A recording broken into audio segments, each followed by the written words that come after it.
everyone, and welcome to It's a Legit Metaphysical World. I am your host, Dale Belluscio, and welcome to the show.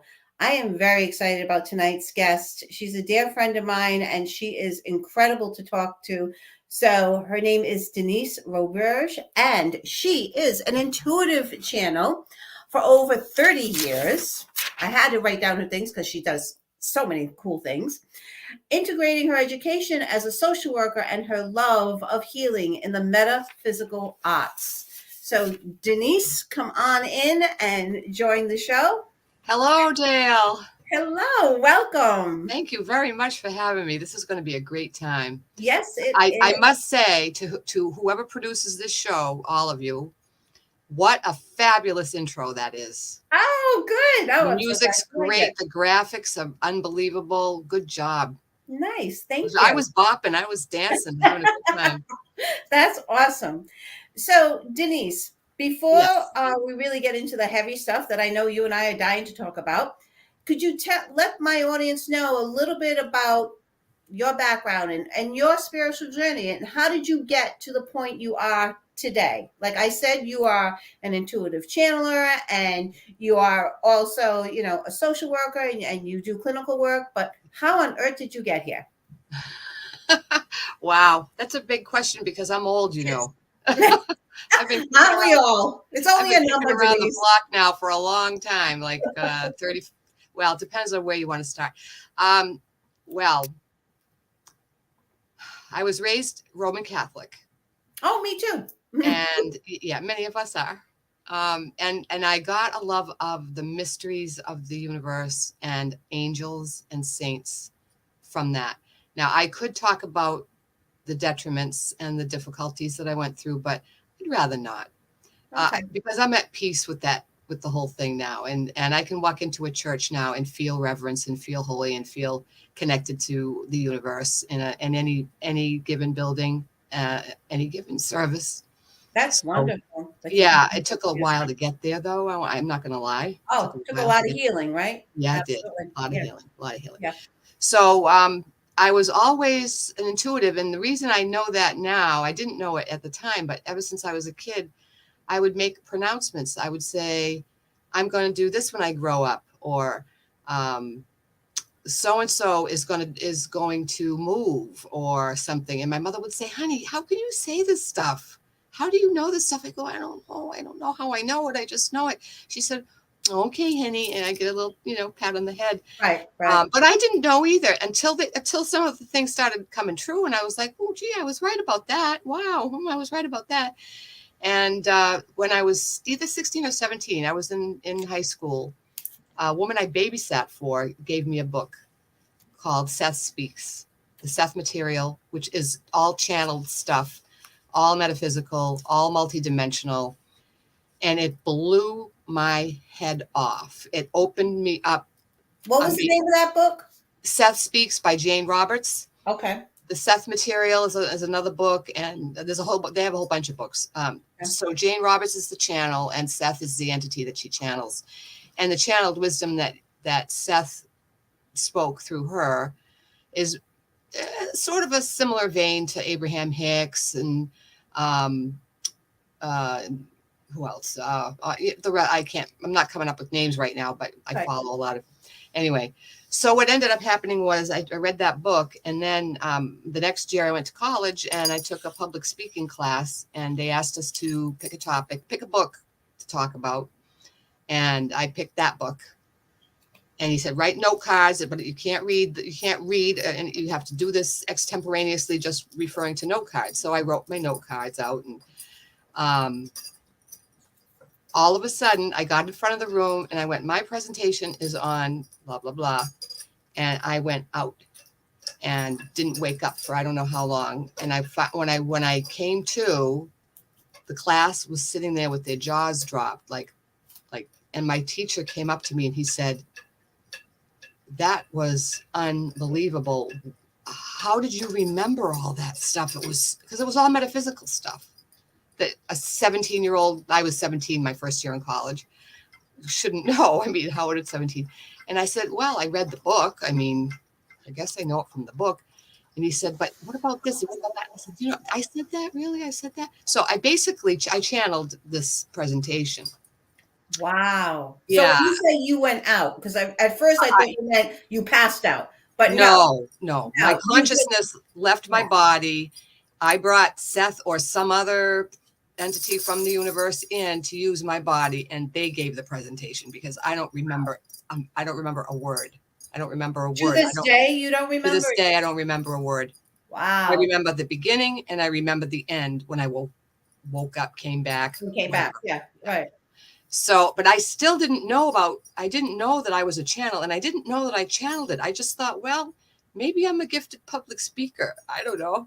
Maybe I'm just smarter than I think. I don't know. I just tried to talk. I didn't know. I had no idea. No. Right. So, but shortly after that, I started, like, my friend gave me his he had a ancestry done with little blurbs about all of his grandparents and aunts and uncles and way back several generations.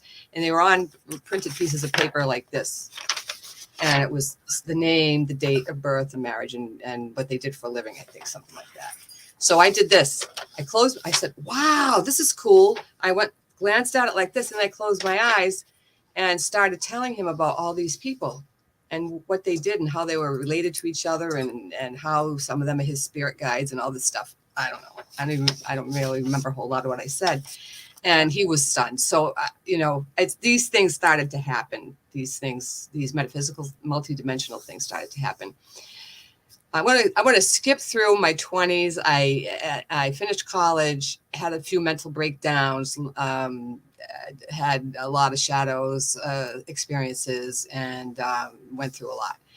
And in my early 30s, I started taking, like 31, 32, I started taking a metaphysical class. And my teacher was an astrologer, a channel, trance channel, palm reader, card reader, medium. Wow. She did everything. Wow. I was with her for 8 years. So that's where I sort of cut my chops, was in this class. Yeah. And I honor her. Laurie, if you ever watch this, I love you to pieces. Before that, how I got to that class was I went to a friend's house who had a reader. She was having a party. She said, oh, I got a card reader coming. And I went, oh, wow, I've never done that. That's cool. So I sat down at the table, and the reader looked at me. She went, you're on the wrong side of the table. You should be where I am. And I went, what?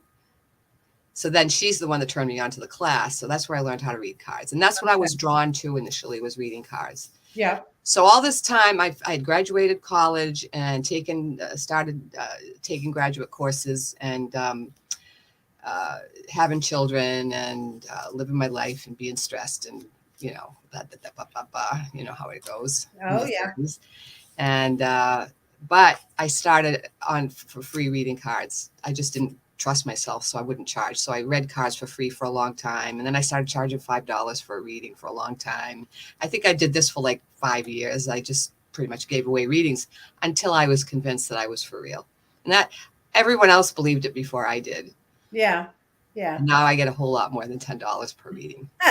Well, good for you. I make a good living now. Yeah, I make a good living. So then I went back to school numbers of times. I've been to all kinds of different certificates. I've learned EFT. I'm a master teacher in EFT, master teacher Reiki, aromatherapy, hypnotherapy. I took an extensive weekend course. I'm not certified in hypnotherapy. So what I do, I can't call it hypnotherapy. Okay. Because it's, I'm not certified, but I am, I have studied it extensively and used it extensively. So it's all meditation. It's all meditation. Nice. Yeah. So it just evolved one thing after the other. What happened was, when I needed healing, I had one or two friends that were into the holistic arts, and I would say, I'm going through blah, blah, blah, blah, blah, blah, feeling sorry for myself and whining and everything. She said, I think maybe reflexology would be helpful to you. So she'd send me to her reflexologist. So I think EFT would be good for you. So she sent me to her EFT practitioner. I think you need Reiki. I think go get some Reiki treatments.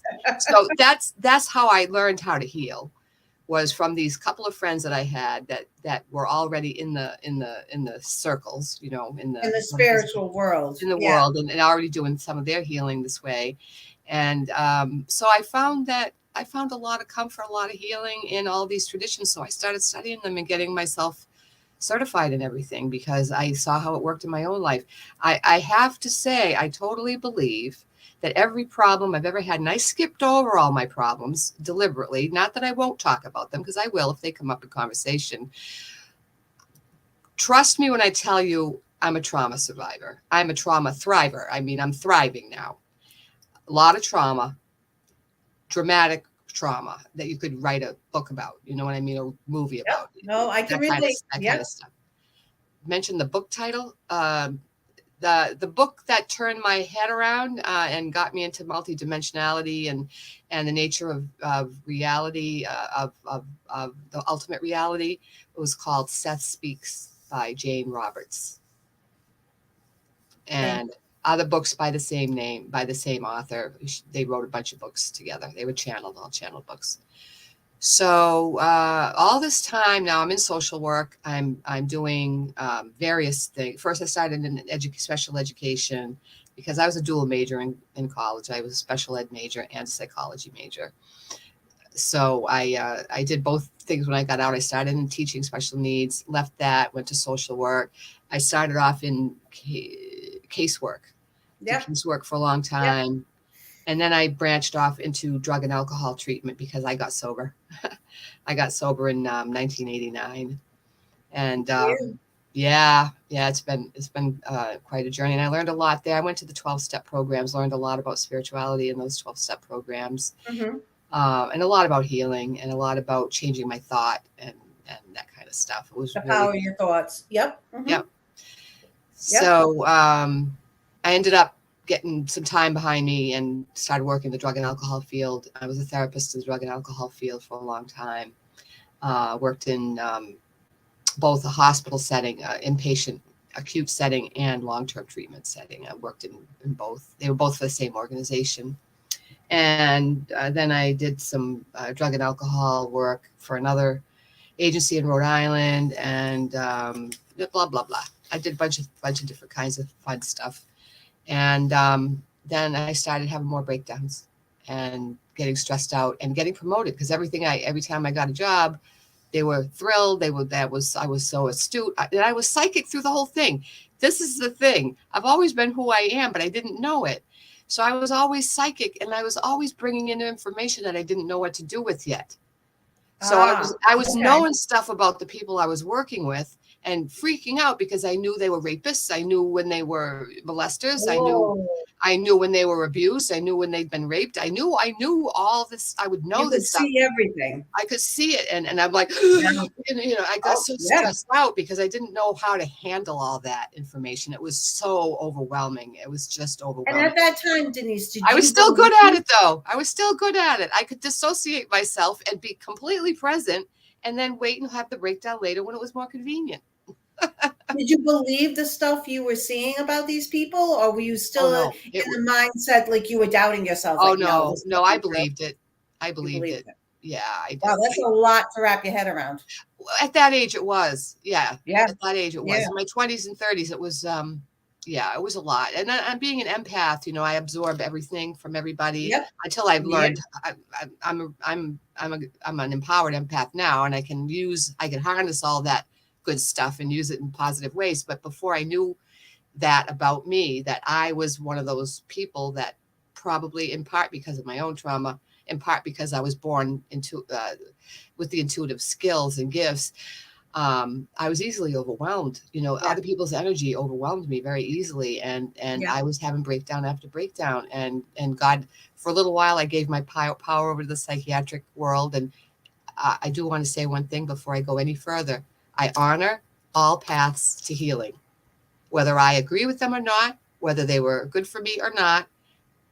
Thank God there's a whole bunch of ways that avenues for people to take to heal. I used them all, including the psychiatric, and traditional psychotherapy for a while. And I did not get better until I got off all the meds. Okay. And then I started studying a new tradition founded by Mary Baker Eddy. It was one of the birthers of the New Thought movement. She's the one. Her religion it was called Christian Science, and from her, Ernest Holmes branched off and created the science of mind. Louise Hay studied under him. Although she was raised a Christian Scientist, she studied under Ernest Holmes and became a minister for that church. And how has she influenced the world? You know what I'm saying? So I feel like I have a direct line to the 1800s when the New Thought movement was birthed. So that's where I learned all my spiritual psychology, the stuff that I know about how to find alignment, recognize it, and how to return there when I veer off. That's the bottom line of all healing for me. The bottom line is when I'm not well in any way, mind, body, spirit, I need to find my way back to my alignment. And it's all about energy. It's all about focus. It's all about beliefs and that sort of thing. So anyway, I don't know, somewhere along the line, in 2012, I went to a year-long ministry certification program and became a pan-denominational metaphysical minister. So I'm a legally ordained minister. And if anyone doesn't know what pan-denominational means, it means it's it's bigger than and inclusive of all traditions. So I can work with people of all faiths or no faith. So what do you do with that certification, being a reverend, Denise? How do you use that in your daily life? What do you do with my daily? Well, that's why I still do counseling, because I learned a lot about how to work with people. I learned from a spiritual based, energy based perspective. Right. So instead of traditional techniques, I started learning and using for myself and for the people that I work with, these new approaches, these new thought approaches, examining your beliefs, examining your I am statements, what you believe about yourself, choosing what you want to keep, what you want to let go of, learning how to let go of, et cetera, et cetera. There's a lot to it. So now I do a whole lot of things. I do readings. I do intuitive life readings and a little bit of mediumship mixed in. I'm a spiritual mentor. That's what I like the best. Work. Well, I don't know. I like it all. I work one-on-one with people and help them find their alignment, basically. But there's a whole lot of skills. And in that setting, I get to use my EFT, my Reiki, my crystal work, my aromatherapy, sound therapy. I have studied all of these things. So it's all sort of integrated now. And I know when to pull out what tool for what client. It's all very intuitive. And so when you say you're a spiritual mentor, if someone comes to you, they feel like they're spiritual, but they don't know what to do with it. Like you expose them to all the different paths. Yes. Of spirituality. Well, first of all, I try to find out where they're coming from, where they were trained. If they were trained in a tradition, I want to find out what their background is, because a lot of times that's where people get misaligned, is the stuff that they learned when they were children. So I want to know where they're coming from a little bit and what they believe today. Yeah. And I take those two things and I say, great. Okay. So we talk about that. We process a little bit of that stuff. And then we move on to, where do you want to go? What do you think now? What kind of a God or a source or an energy field or whatever do you believe in now? Do you have any ideas? And then I help them expand their own, listen to their own heart, listen to their own intuition. And I recommend books to them. And I say, if you want to learn more about the Baha'i faith, here, I have a book, read this book. If you want to learn about Buddhism, definitely go here, there's a website, whatever. I want people to study what floats their own boat. Yeah. And I try to use the techniques if I know them. I know some Eastern techniques. So people that are Buddhists, I have Buddhist clients. Not that I'm an expert in Buddhism. I'm not, but I do know enough things to be able to guide them to where they need to go. Anyway, so I'm really good with trauma. Most people come to me with having already worked to some extent or another with their trauma. Yeah. And have healed to some extent or another. I don't do real brand newbies that are still raw and bleeding very often anymore. Now I work with people that have been on a path for a little while, but got stumped. Either they're not making any progress with their therapist, or they're having problems at their church and they don't know where to go, or they're having problems in their relationship, or their trauma keeps them stuck and they can't move forward in life. There's something that's holding them back. They don't know what it is. And they do know that there's something larger, but they don't know how to use it. They know that there's other ways, but they don't know how to use it. They don't know exactly what it is. So I'm a real skill-based practitioner. I want people to learn how to fix themselves. I don't want people to stay with me for 10 years. I want people, they got this issue. Okay, let's work on this. Let's work on this. Let's work on this. Let me teach you this. I teach meditation. I teach people how to tap on themselves. I teach people how to use crystals, if that's what they're called to. Whatever, I introduce a lot of different things. And when people go, oh my God, I love rocks. Oh my God, look at your rocks. Well, we'll do couple of sessions on how to heal yourself with crystals and stones. Yeah. Or if they like I give them a Reiki session with sound. I teach them how to use the Tibetan singing bowl or the tuning forks or whatever. And so I try to make everything I do something that people can go home and replicate. Now, some of the stuff, the belief changing stuff is the hard part. That's the work. That's the work people need me for. What do you mean need someone for? Changing? What do you mean the belief changing? Explain that a little bit. Sure. A lot of people come to me and they say, I'm bipolar. I'm anxious. I have issues with my mother. I was abused by my uncle. I'm an abuse victim. They name themselves. They have all these categories and beliefs about who they are. All these labels. Exactly. They have all these labels. And that's where they start out with. That's what they give me at first, and I'm like, okay, all right, I believe that about myself at one time too. Yeah, I understand. I hear what you're saying.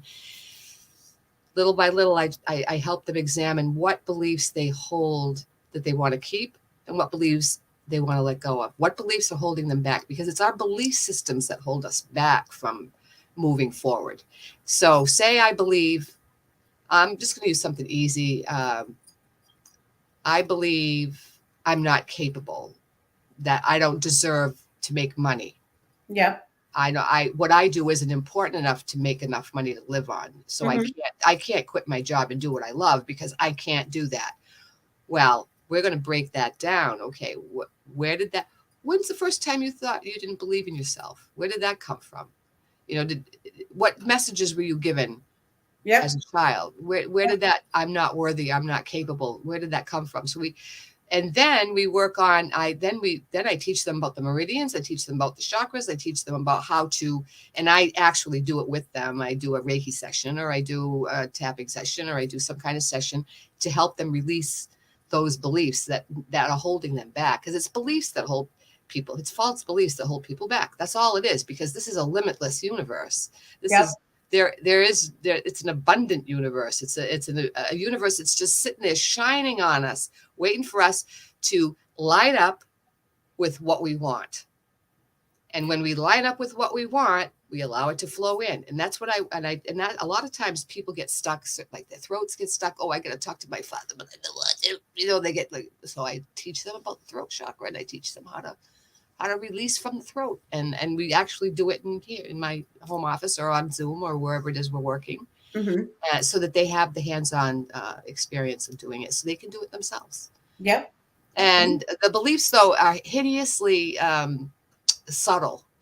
And that's where my intuition and creativity come in, because sometimes people are really unaware of what they're believing. And how they're acting on those beliefs. They're not very aware of it. So bringing awareness to this is the first step, right? Oh, absolutely. I say that, Denise, you sound just like me in session. I say the exact same things to people. I say it like mine's slightly different. I'll say things like, our thoughts create everything. Thank you, Janita. We'll talk to you in a minute. Our thoughts create everything. Everything we believe in our head becomes our reality. Thought, a belief is just a thought you keep thinking. So we're using the same language. It's the same thing. Yeah. Yep. Absolutely. A thought. And I also teach thought changing. All right. I want to get to Janita, but first I just want to say this, Janita, because I think this is related to your question. We have 50,000 thoughts per minute or some darn thing. I don't even know how many. Like it's crazy. It's crazy how many thoughts go through our mind. Yeah, it is. If we don't stop every now and then and go, what were the last 10 thoughts I was just thinking, we won't know where we are. We have to, this is the beginning of the process of thought changing, is becoming aware of what thoughts are in our heads, because what we're thinking is what we're attracting. What we're feeling is what we're attracting. Absolutely. So we have to watch that. And that's a technique all by itself that I teach. And sometimes some people grab right onto it and some people have a hard time with it. That you've got to know what's going on in your head and in your heart and your emotions and your thoughts in order to know what your next right step is, in order to be able to receive the guidance.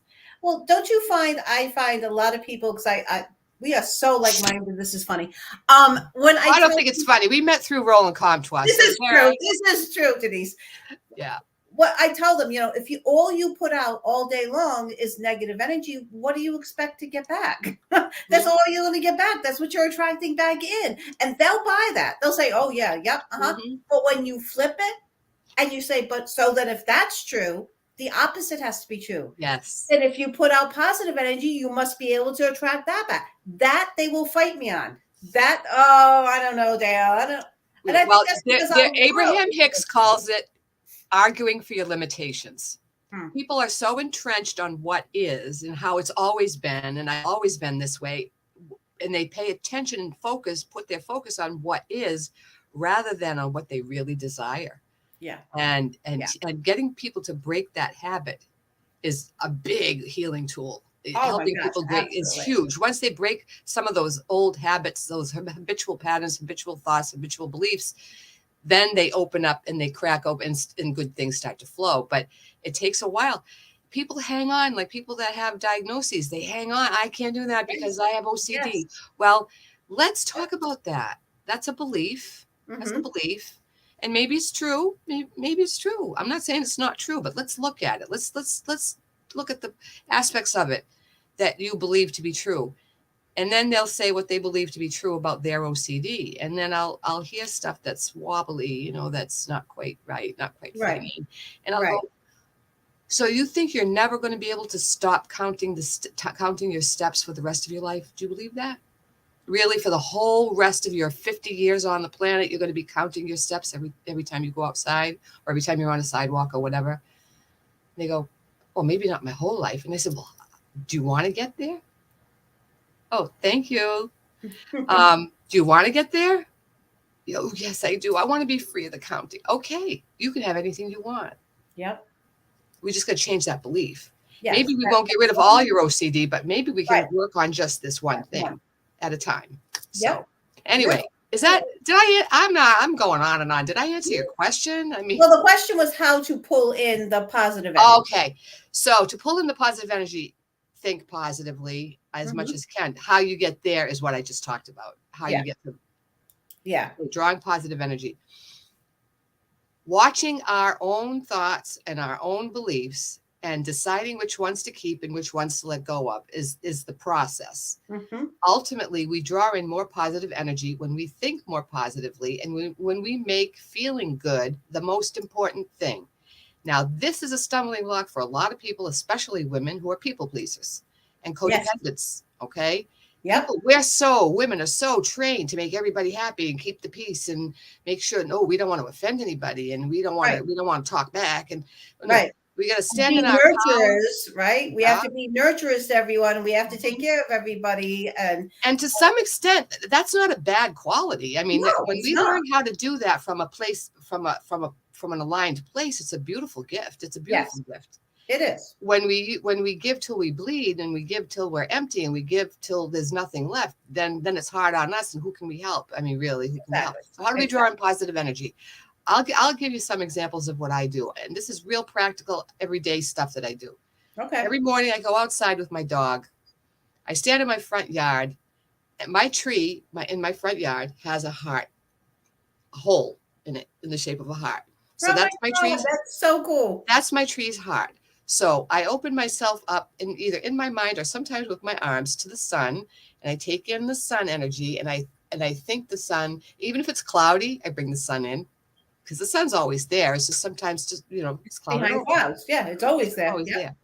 So I imagine the tree taking an energy through its leaves and its tips and its branches. And I imagine myself doing the same thing, bringing in energy through here and bringing it down my trunk and into the ground and deeply rooted into the ground. And I imagine myself in the tree doing this at the same time. And I just think how perfect it is that the tree and I are doing the same thing. We're both growing. We both have scars. We both have histories. We both have had a tough time of it at different times in our lives. I've got scars all over my body from various surgeries and whatnot. My tree has all kinds of scars. And somehow or other, I feel like we're all going to be all right. This tree is 100 years old. I'm probably going to live to be 100 years old. And it's all good. It's all good. I have energy running through my body. So I think about the sunshine, and I think about how beautiful nature is. And then I deliberately listen to the birds, deliberately. And if, on a cold day when there's not very many, I still listen because you'll find one somewhere. And I listen to the miraculous sound of the birds. And then I start saying thank you to whatever comes to my mind. Mm-hmm. I have an open, appreciative heart. And some days it's easier than others. We all have our ups and downs. But if I can find 5 things to appreciate, and a lot of people use the word gratitude. I prefer the word appreciation. They're both fine. But I try to think about 5 things that I appreciate. And this is all first thing in the morning. And this whole thing takes 3 minutes. I don't take hours to do this. I also, meditation, slowing down the mind. Oh, thanks, Janita. Use that one then. Find a tree you love. That's my best friend. That tree is my best friend. And you know the thing about the tree, Denise? The tree and you both have very strong roots. We do. Yes, we do. And has carried you both for years and will continue to carry you both for years. Yep. And drawing in energy a lot is often about catching the negative thoughts before they gain momentum. Yes. And it's when you the first time you think, oh, it's going to be a shitty day, or my mood sucks today. Yep. As soon as it comes on, go, wait a minute. You're not in control. Those thoughts are not in control of my life. I tell them to shut up. In fact, I use bad language. I go, shut the F up. Yep. I tell them, because they're not mine. They're not my thoughts. I don't own those. Because I'm made of source. The source is all good. Source is all loving. Source is all beauty and all that. Yep. Good stuff. And I am what source is, because I'm made by source. I am 90% of me is source. 10% of me is human. So why am I going to call myself something that source isn't? Yeah. I work on this. This is a thing. This is a body of intentions that I teach people. Anything I say after the word I am better be true of source. If it's not true of source, it's not true of me. So when I get that thought, I go, you're not true. You're a liar. Shut the F up. There you go. And I because it's not mine. I don't want to own it. Right. But I have to do it quick before it grabs me. I have to do it. Because if I don't do it right away and it grabs me, I can go down a rabbit hole, which is okay too. Sometimes we go down rabbit holes. But you're so right. I say this to my clients all the time. If you don't grab hold of those negative thoughts, they will take over you quicker than anything. Mm-hmm. And the same is for positive ones. Absolutely. But they don't buy that. Hang on with them. Hang on with them until they buy it, Dale. Oh my gosh. But it's hard, Denise, because this world that we love, there's a lot of negativity out there. There's a lot of negativity that is like pushed into our brains every day. One of the things I tell my clients when they're struggling with this kind of stuff, shut the TV off, shut the news off, disconnect from all that stuff, put your phones down, like stop. That's all negativity that is being filtered into your brain 24/7. Right. And the thing is, the happier we are, the more light we are, the more aligned we are, the better we feel, the more we have to shine, the more we have to radiate, the more we have to give to others, the more energy we have to attend to our missions, to our hobbies, to our love affairs, to our families. And if we can learn compassionate detachment, which is something I love to teach and talk about, compassionate detachment means, oh, I see something awful in the world. Can I fix it? No. What can I fix? Me. Okay. So I go, well, I send love and light. truly, truly, truly, truly want good things for everyone who's suffering. I truly do. But I don't want to feel their suffering. And Yeah. I don't have to. And Right. you don't either. You can choose to suffer, or you can choose to get the hell over it and get detached and go, God, I'm going to send them light every day. I'm going to go to a church and light a candle for them every day. Do something nice. Do something thoughtful. Do something spiritual. Love that situation. Love the people that are suffering. But you can do it from here. You don't have to do it from here. You don't have to feel what everybody else is feeling to help them. And it's not even recommended. It's best. Compassionate detachment is where it's at for mind, body, spirit, health. There's a big thing. Have you ever noticed on Facebook? There's a big movement. I don't give a F movement. No, I haven't seen that. Yeah. Well, it's a sort of an offshoot of teaching, of spiritual teachings that's really grounded, and it's really popular among the young ones, the 20s and 30-year-olds. Yeah. It's like, how many F's am I going to give today? 0. Nobody gets any of mine today. I'm not giving any today. And basically what they're saying is, I don't really care what you're going through. I don't care what's going on the other side of the world, because today I need me. Today I am my job. Today I have to focus on myself. So I cannot get better while I'm focused with all my heart and soul on some tragedy somewhere else. This is a selfish life. Yay. Give 0 fucks. Oh, sorry. Well, That's a little down to earth sometimes. Hope that's okay on your show. Sorry about that.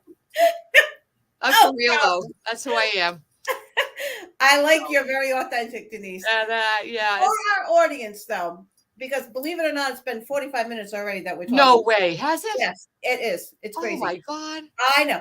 But so what I want though, because we've mentioned it a few times, and you're my first guest that I've had on that is really going to talk about it. Could you explain to the people that are listening that may not understand what Reiki is? Sure. I can give that a try. Okay. Reiki is basically it's sort of a lifestyle.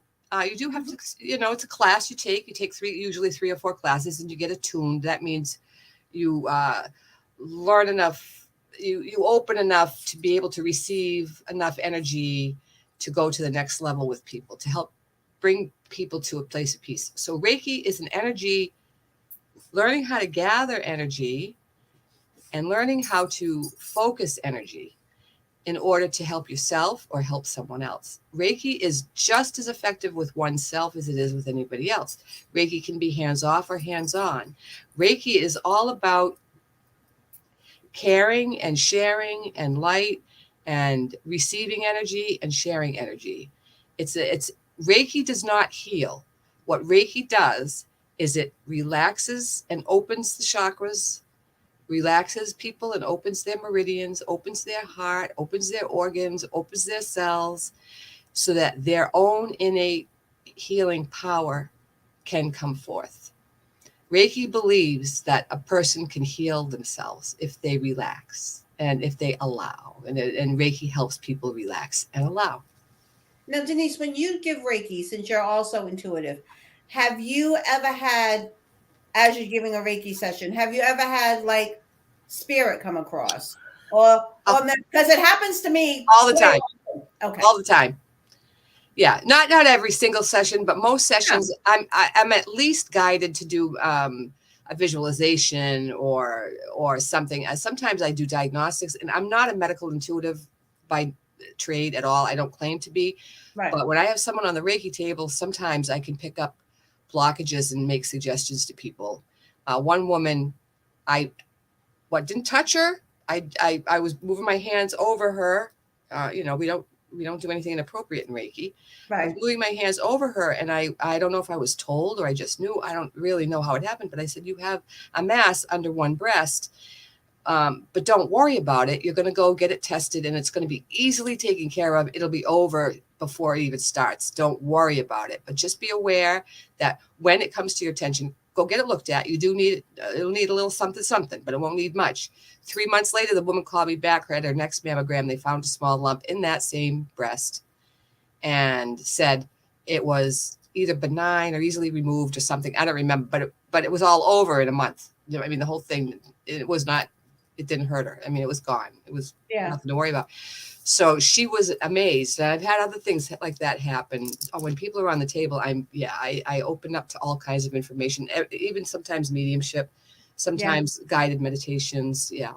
How does Reiki open your spiritual eye? That's a good question. Are you seeing the same questions I am? Yeah, I am. Yeah. Reiki,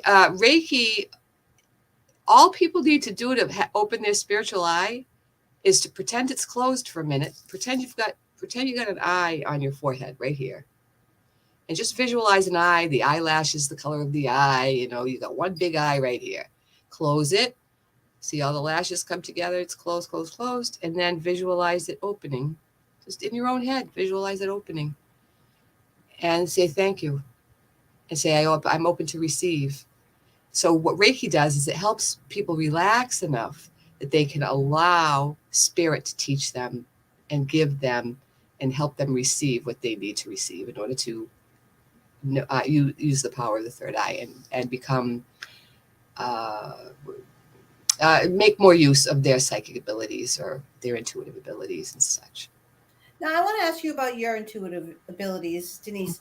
You spoke about it, when you were a child and stuff. So do you actually hear messages, or is it more just like a knowing inside you when you get your intuition? Well, you know that there's I think either 4 or 5 clairs, claircognizance, clairsentience, clairvoyance, there's a whole bunch of them. There's a whole bunch of ways that you can receive information. Yeah. My strongest, I would say, is clear knowing. That means I just know. The words just come, the feelings, I just know. I say things that I don't even know how it drops in. I can't explain it. It drops into my knowing from somewhere and I say it. I do also have occasional clairaudience, meaning I hear information in my head, but it feels like it's in my ears, but it's really in my head. Okay. I also, clairvoyant, I do have visions. I do see things. I do sometimes see things. I see different things for different situations. But my biggest one is claircognizance is my biggest one. Clear knowing. When you have the visions, is it when you're meeting with someone or you're doing a card reading and you get a vision in front of you? So it's not even in front of me. It's if we can imagine ourselves as having an etheric body, another body that's sort of an energetic body that overlays us, because we do. Yeah, that's in our aura. Okay. Yeah.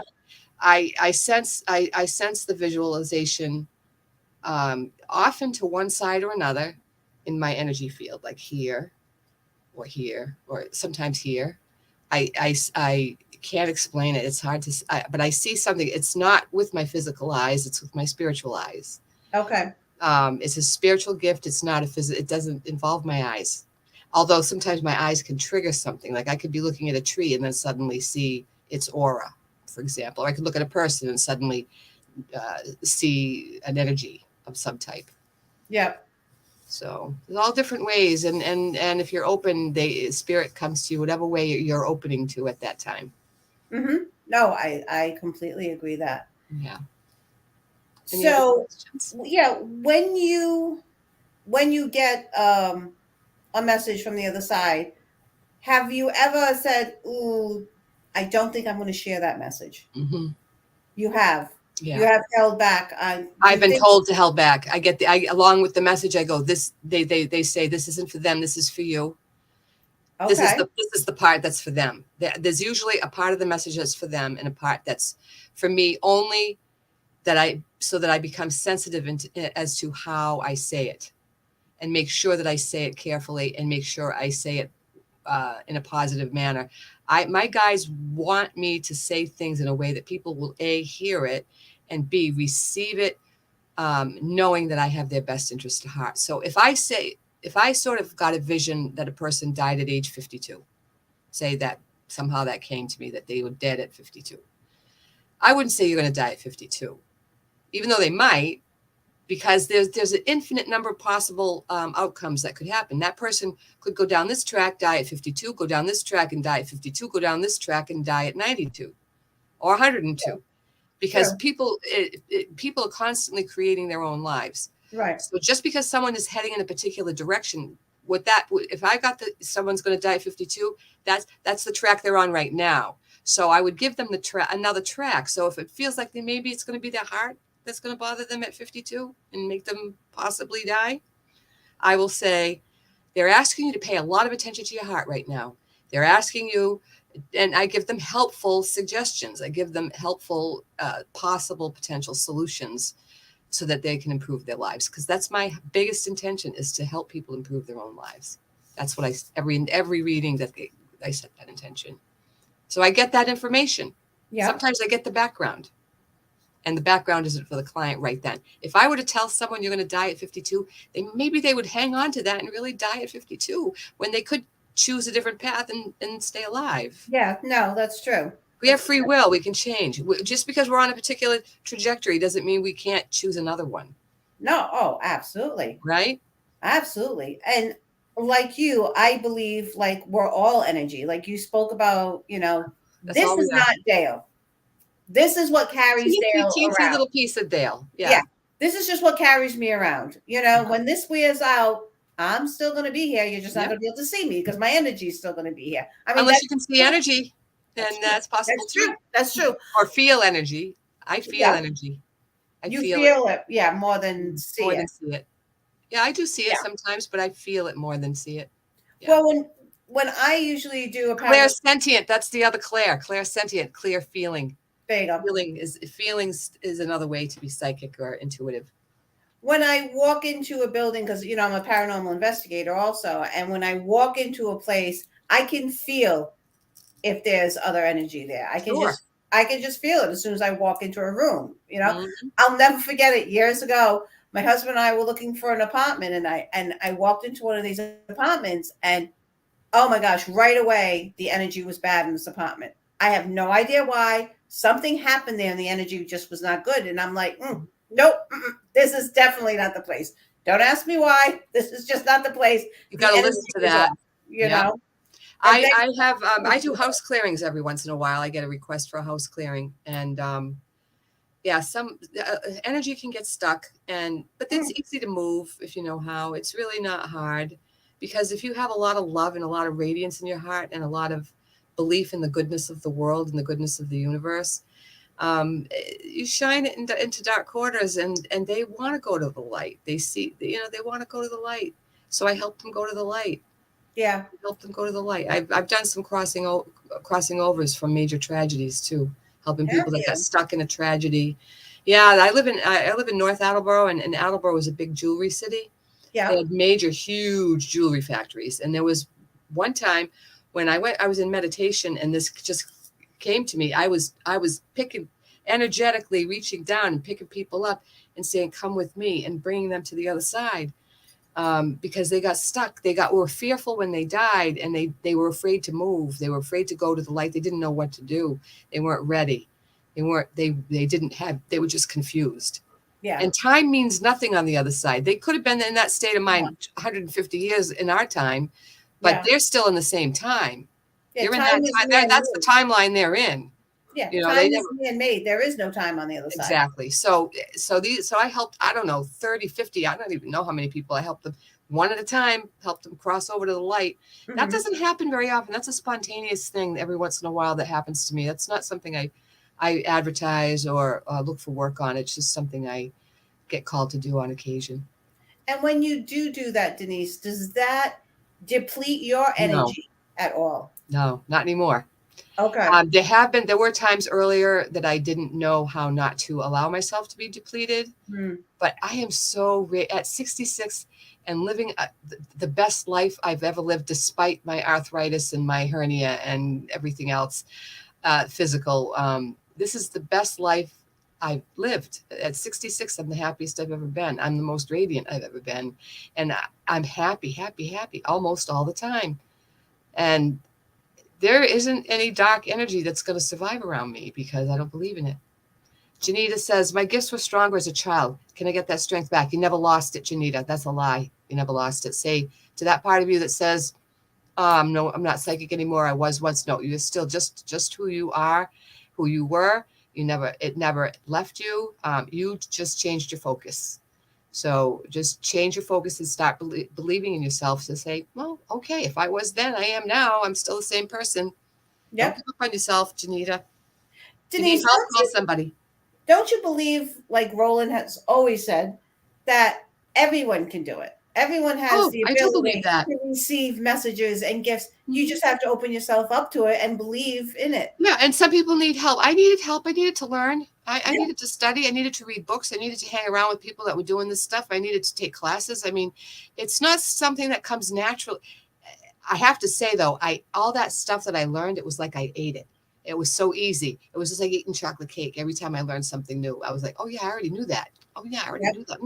Yummy. Oh, I already knew that. Yeah. It's and that's how you know you're on the right track. Oh, When absolutely. it feels like, ooh, this is delicious. Ooh, this is wonderful. And you just keep following that delicious path. And Janita, find your delicious path and follow it. Yeah. So would you suggest that Janita would start off with that book that you did that sets? Not necessarily, because that's a style. It's an old book, and it was written in the late 60s or early 70s. Okay. I've read it since, and I'm like, wow, I read this. It's very dense. It's very dense. I would suggest starting somewhere easier, maybe with Louise Hay or Ernest Holmes or Wayne Dyer. Yeah. You can kind of learn more step by step. If you're a beginner, don't start with the heavy stuff. That's how they cracked me open, because this is what I was meant to do. It was my mission, but not everybody was born with the mission that I was born with. So for everyone else, I would say join a group on Facebook, a metaphysical group or a psychic group, or take a class, or call me and I'll help you. I teach people how to use their abilities all the time. Yep. That's one of the things I do as a mentor. I do lots of things. You do lots of things. What is your mission? My mission is to be my most radiant self. Oh my gosh, I love that. That's all. I love that. That's all I want to do. I want to be my most radiant self, and I want to be happy, because when I'm radiant and I'm happy, everything else falls right into place. I only do everything I do for a living I love. I don't do anything I don't love. Now, there's some technical aspects to the computer that maybe frustrate me now and then, or learning new technologies has not been easy for me. That's been work, but it was a means to an end. And I knew I had to learn that in order to do what I wanted to do, shine on. Thank you, Legit Paranormal. Thank you. Same to you. So that's it. That's my mission. And part of that, what makes me happy is helping other people make themselves happy. Yeah. Or happier, at least, and find what floats their boat, what makes them radiate. I want to find what radiates you, what animates you, what makes you laugh, what makes you dance, what makes you feel that life's worth living. I want people to be able to access that stuff. And the dark stuff that we stare at every day in the news or in our families or in our belief system, little by little, we're just unlearning that stuff. We unlearn that stuff gently. We unlearn it. And what do we uncover? Happy. Yeah. That's what that's what we're all looking for. We all want to be happy. Oh, absolutely. Right? Years ago, Denise, I was a very negative person years ago. And through my work, through my spirituality, I found that light that's inside me. Oh, hallelujah. Once you find that light, you never lose it. No one can ever take it away from you again. You know that there's a spiritual law that says there is no retrograde step. There is no regression. Once you move forward, there is no going back. Now you can turn your back on what you know, but you can't unknow it. Right. Can't unknow it. Right. And I think you're doing good work in the world, Dale. Thank you. I try. It's not easy, but I try. So it's going to get easier. We have about 5 minutes left. Okay. So what would since you're very in tune into everything, what do you think the world at large needs from us people that are trying to hold up the light and trying to guide others? What does the world need from us? I think this is what I think. I don't know. I think I might shock you with this one. Okay. Go ahead, bring it on. All right. I think what the world needs is for us to focus on ourselves and for us to be selfish. I think the world needs us to pay attention to us. Yes. And as we do that, we become healthier, we become more radiant, we become more aligned. Then we're in a position to radiate everywhere else and to really help people energetically. If we're not radiating, we're not able to give. Until we're able to give, we should not give.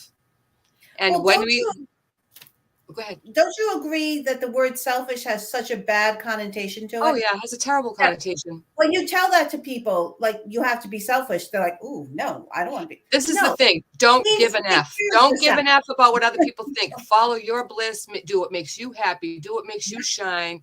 And don't care if other people don't like it. Say, "Oh, I'm sorry you feel that way," and let it go. Detach. Who cares? Who do you have to please? You. Who's going to make? Is anyone else going to make you happy? No. You have to make yourself feel comfortable. Exactly. I just said that this afternoon in one of the sessions with one of my clients. I said, if you don't stop being selfish and taking care of your own stuff, who on earth do you think is going to do that for you? No one will. Right. And then you're going to have nothing to give to other people. Like, you have to be selfish. You have to make sure. One more thing I want to say in relation to that question is, the more we focus on the tragedies and the horrors and the miseries and all that, what are we going to bring in? Through the law of attraction. More. So we pay more attention. We give it more emotional energy. We think about it more often. We add more to it. Best thing to do is to detach with love. Light a candle. Say, okay, I did my thing for the world. You know, now I'm going to take care of myself. And then tomorrow, maybe I'll be able to do 3 things to help take care of the world. Maybe I'll send in a donation to my favorite cause. Maybe I'll do some activism. Maybe I'll write my congressman a letter. You know, as you get better and healthier, then you find little things that you can do to help. They come naturally. They just flow from you. But if you have to work at it, work at yourself first. If you have to do work on yourself. Absolutely. We are so aligned, my friend. We are so aligned. Oh, how nice. This has been fabulous. How long ago did we meet? God. I think when Diane and Steve Lupo, when they were working in the studio in Roland's movie. I think when Roland, didn't he make a movie? And you and I were both were you one of the people doing the noises, the sounds? The sound effects? When he did Heaven, right? When he did his play. Yeah. I think it was Heaven. Yeah. I think that's when we gosh. Yeah, it was a long time ago. I'm going to say, what, 15 years ago? Maybe. It was a long time ago. Yeah. It was a while. Well, I just have to say, my friend, I am so grateful for you to come on tonight. We've had a fabulous discussion. I would love to bring you back at another time. Anytime. You know what? Next time I can do readings for your people. We do that on the alternate weeks. We have people come on the alternate Tuesdays to do live card readings. We bring in a couple of people volunteers that are willing to do it live on the podcast. So absolutely, Denise, I will reach out to you and I will bring you in as one of my card readers. That'll be fabulous. If you could give me 10 seconds, I'd like to say, anyone who is interested in how I think and how I radiate and how I teach, or wants a psychic, I call it intuitive life reading, or anything else, look at my website, www.onemindspiritualservices.com. You can contact me. There's a little box. Thank you, Janita. You're awesome. Keep radiating. There's a box that says contact Reverend Denise here or something. And then a little box opens up and you fill it out and it comes to my inbox and I'll find you. Awesome. Find you and call you back. Thank you so much, my friend. Thank you. Thank you very much, Dale. It was a lot of fun. My love to you. My love to everyone who watched. Have a fabulous week, everyone. Let your light shine. That's our new phrase around here. Yes. Shine on. Everyone.